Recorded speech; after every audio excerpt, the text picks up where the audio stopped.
भगवान राम माँ सीता के साथ एक बार बैठे हुए थे। इंद्र का बेटा जयंत उसका नाम था।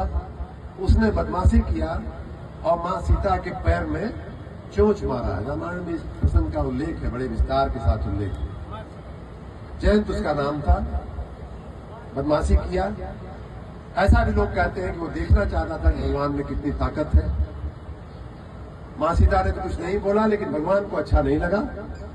उन्होंने वहीं एक तिनका पड़ा हुआ था, दूब का तिनका पड़ा हुआ था, उन्होंने उसको उठा करके जयंत की तरफ फेंक दिया और उसके बाद वो तिनका भगवान राम का तीर बन करके जयंत का पीछा करने लगा।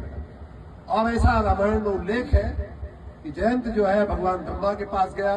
भगवान ब्रह्मा ने कहा जल्दी भागो यहाँ से, भगवान राम का चलाया हुआ बाण है, इसको कोई रोक नहीं सकता। भगवान शिव के पास गया, कहे भागो यहाँ से जल्दी से, तुम्हारी रक्षा कोई नहीं कर सकता। परेशान कि अब तो मेरे प्राण चले ही जाएंगे, तो बीच में नारद मुनि मिल गए और कहे कि भाई देखो, तुमको इस पूरी सृष्टि में तुम घूम लिए, तीनों लोग घूम लिए, 14 भुवन घूम लिए, तो भी तुम्हारी रक्षा करने वाला कोई नहीं मिला।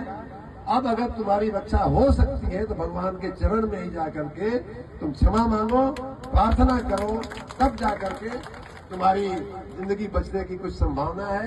जयंत गया भगवान के यहाँ त्राहि माम करके साष्टांग पड़ गया उनके चरणों में। माँ सीता को दया आ गई कि भगवान ये क्षमा कर दीजिए।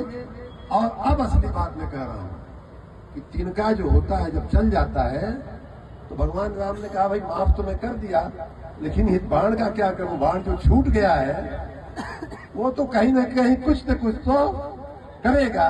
तो जयंत की एक आंख निकाल ली गई थी। आप सभी लोग रामायण पढ़ने वाले, तो हम भी अगर तिनका छोड़ देंगे आपके पीछे, तो यहाँ से दिल्ली तक आप भागेंगे, राष्ट्रपति भवन तक भी भागेंगे, तो आपको कोई नहीं बचाएगा, कोई आपको खड़ा नहीं रखेगा, कोई आपको खड़ा नहीं रखेगा।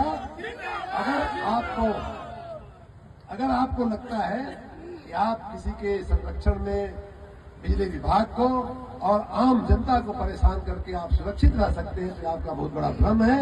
हम जनता के लिए अपनी नौकरी छोड़ करके आए हैं और हम जनता के लिए हम कुछ भी करने के तैयार हैं। इसमें किसी को शंका नहीं होनी।